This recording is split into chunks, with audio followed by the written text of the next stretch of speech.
Ladies and gentlemen, welcome to TAPS TV. My name is Todd Sterling. I am the CEO of TAPS Foundation, tracking and prosecuting stalkers. That is why I formed it. A member of my family, my mother, was a victim of an organized stalking organization, and I have put law school on hold. I have put my life on hold to prove the existence of this group, to track them, and to prosecute them. TAPS invites all inquiries from anyone across the United States that may be experiencing or a victim of organized stalking, cause stalking, or gang stalking. TAPS is being formed to track them down and will depend on your donations to help make us a success. I have decided to make this weekly TV show to document how we're going to track them down. To start with, I'm going to start with a suspected electronic harasser. Her name is Danielle Holler. She lives across the street from the parking lot you're about to see on video as I pull out of my house. Before I start the show, I want to give the viewers an example of the property and the neighborhood that I live in that this particular group is operating in. I'm backing out of my house at 568 West Haller Street. We are the third property from the corner of Haller and Baxter, which you're about to see there. Now, some of you may or may not be aware, organized stalkers have certain characteristics about them when they're doing vehicular stalking. For example, one hubcap may be missing. Headlights are always on. We are beginning a database of vehicles that have been manufactured with automatic headlights.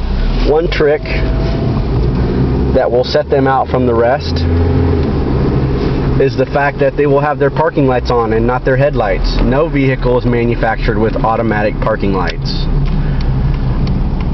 I'm about to turn left onto McKibben Street. McKibben is the property that has the current electronic stalker that I suspect. This is the house of the electronic stalker, I believe. That white vehicle is her vehicle. The red vehicle, we have not determined who it is yet. Vehicular stalkers operate in large groups of people. It is important that you take snapshots of the license plates and the individuals driving them. We are creating a database of license plates and facial pics. I'm going to make a 3-block circle of my property. This is Metcalf, intersecting the street I'm on, which is McKibben.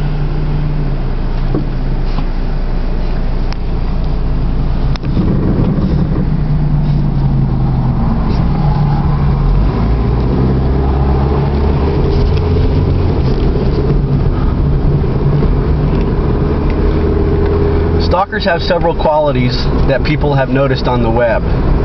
Several modes of operation that they do when they're stalking an individual. Take note in the video of all vehicles that have headlights on while you're listening to this recording. It's a 50% chance that the vehicle with headlights on is a vehicular stalker in this neighborhood. However, it should be noted that since we started recording and have had weekly meetings with the police department, who, by the way, has supported us in this effort, as well as City Council and the Safety Services Committee, I have begun actively speaking at all City Council and Neighborhood Association meetings and would recommend that all victims begin the process. One of the important things that we need to establish is credibility.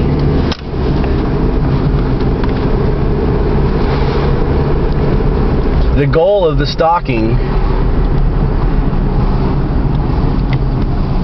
is to destroy your credibility.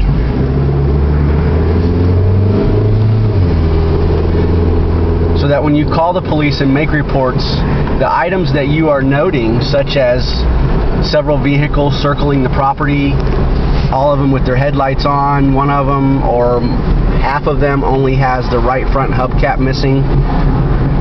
The purpose of the stalking is not to hide it from you. The purpose of the stalking is to sensitize the target so that they know they are being stalked. Once that process begins, you start to notice all of the little minute things that they are doing. For example, when you go to the store and you walk in the door, you will, by now out of habit, notice certain individuals. You make eye contact with them, and there's something about them, a little feeling in the pit of your stomach. But you remember them when you go to check out at the register, because somehow, every time the particular person that you happen to notice when you walk into a retail store happens to walk up to the register at the exact same time you do. This is a sensitizing technique, and a favorite among community stalkers. Another situation that you will notice among vehicular stalkers is the fact that they always have a cell phone up to their ear. Take as many pictures as you possibly can so that you can help TAPS start a database. TAPS now has access to an online investigative tool. We do complete background, neighborhood, and residential checks. When I say residential checks, I mean we check every address for every prior resident. We are hip to the fact that they take up residence around a target so that they can monitor the target 24 hours a day, 7 days a week. We believe these individuals can be revealed once we've identified 3 or 4 vehicular stalkers and we begin to do background checks on them and we start to monitor them 24/7. Some of the things that we are discovering is the residences that they have. They will have multiple residences in one city. Up to 20 is what we have found so far for the 3 that we are particularly interested in Lima, Ohio. I will not rest until this group and every group like them across the country is put in prison. Another hot car with their headlights on. In the middle of the day at 12 o'clock in the afternoon. Some of the laws that TAPS will be initiating for City Council to pass is vehicles will not be permitted to drive with their headlights on in the daytime, as it is a distraction to other drivers unless they come with automatic headlights. Now I'm approaching back to my corner of the house and you will see a number of vehicles approaching me. They're passing my street right now as you see them. This one has their headlights on.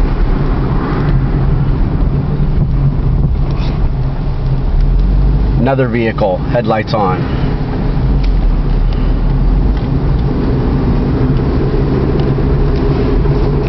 We've also noticed another thing about stalkers.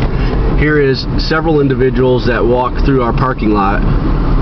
This has increased a great deal ever since we started recording. The route I'm taking now is routes that we have seen vehicles come and go through when we're recording them. I've caught one over here hiding behind this building, so I'm getting ready to put them on tape. They snuck in here behind the building, so we're going to get a good shot of them. Right here they are.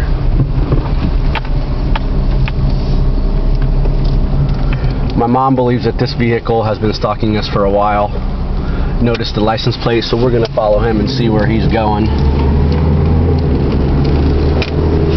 This vehicle circles our house several times a day.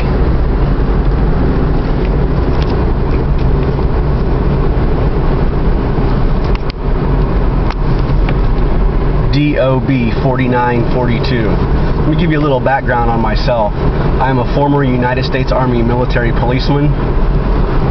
I was attached to the drug suppression team for the Criminal Investigation Division, United States Army, Nuremberg, West Germany. I have trained military law enforcement skills, and I am putting them into use to use them to catch these individuals.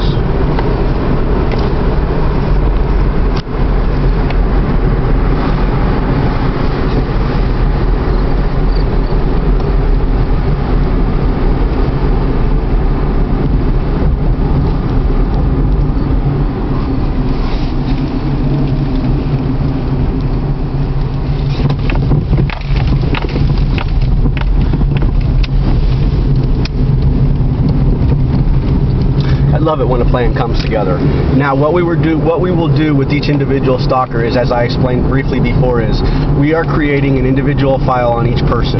We will monitor them. We will monitor their email. We will monitor their driving habits. We will monitor their residences. We are going to compile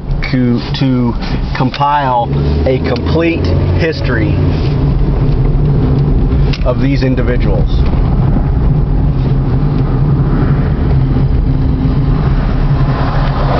We will find a common pattern. We will find out who these people are, why they do what they do, who pays them to do what they do.